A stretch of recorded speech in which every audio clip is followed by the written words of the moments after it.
Hello students. In the earlier video, we had studied about natural numbers, whole numbers, integers, and especially rational numbers. So let's quickly see what are rational numbers. The numbers of the form m upon n are called rational numbers.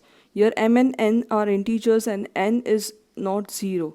So this is what we studied, and I told you to do sum number 2 and 3 from practice set 1.1. Now let's look at question number 2. Question number 2 says observe the number line and answer the questions. So the first question is which number line is indicated by point B? So here's the number line and there are some points on it. So we first have to understand what these points stand for which numbers. They indicate which numbers. So for that, let's look at one unit. Let's take like from 0 to 1 and see how many divisions are there in this unit. So if we count, there are 1, 2, 3 and 4. 4 divisions from 0 to 1. Similarly, if you look from 0 to minus 1, again you can see there are 4 divisions. If you take any unit, you'll all see that there are 4 divisions in it. So basically, just like in the earlier question number 1, we had same denominator for one number line. Similarly here, we'll have same denominator for all the points on this number line. So since there are 4 divisions, each point will be having denominator 4. So it will be 1 upon 4, 2 upon 4, 3 upon 4. Now f will be 4 upon 4. And when you cancel 4 and 4, you get the answer 1. So that's why f is 1. Next will be 5 upon 4 and so on. So that is how we are going to number the points.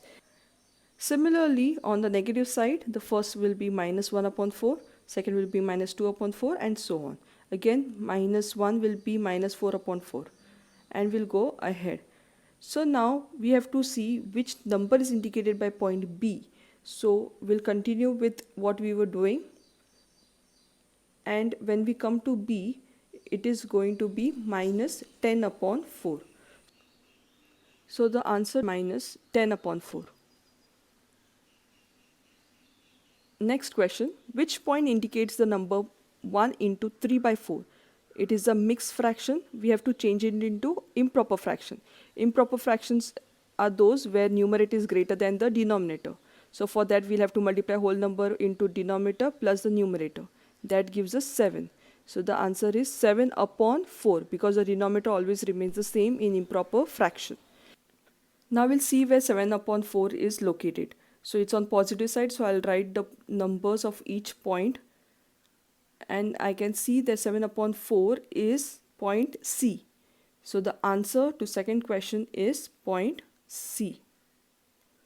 Third question, state whether the statement, the point D denotes the number 5 upon 2 is true or false.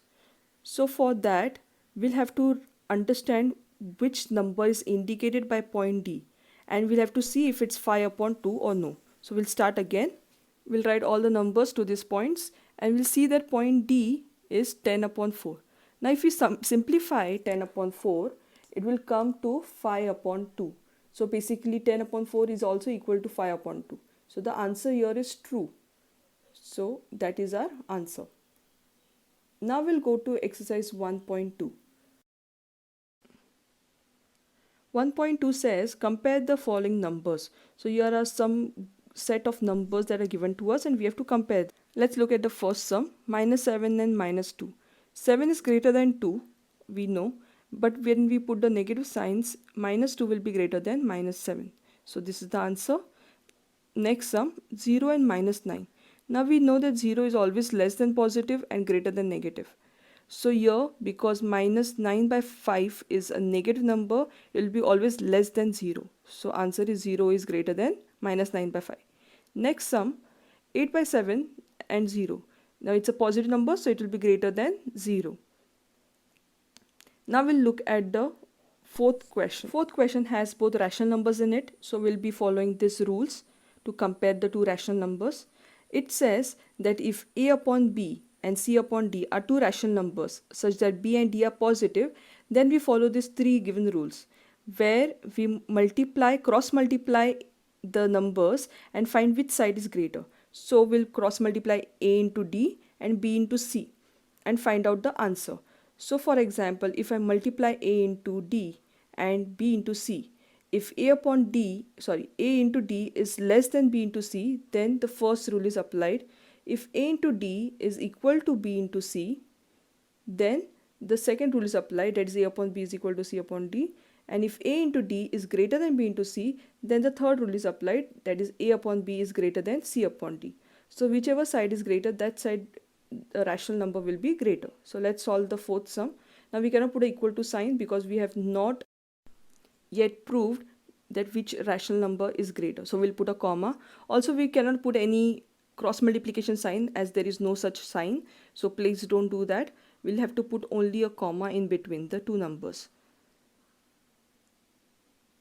Next, we'll cross multiply, that's minus 5 into 4 and 4 into 1. Next, we'll write down the numbers multiplication answers, that is minus 20 and 4.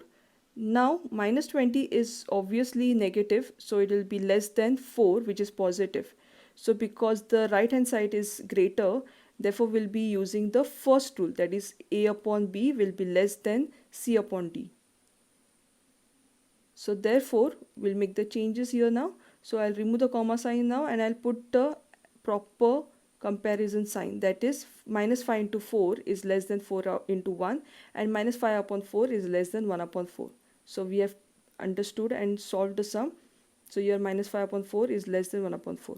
Similarly, you're going to solve all these sums. For your understanding, I'll be solving sum number 8.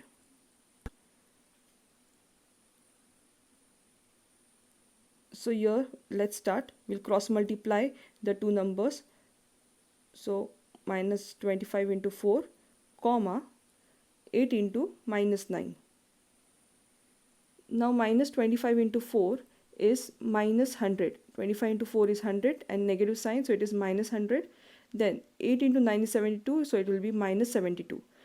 Now we know that 100 is always greater than 72. But if we put negative signs, then minus 100 will be less than minus 72. Because in negative, the smallest number is always greater. So here minus 100 will be less than minus 72. So therefore, because this is less than this, minus 25 into 4 will be less than 8 into minus 9. So minus 25 into 4 will be less than 8 into minus 9.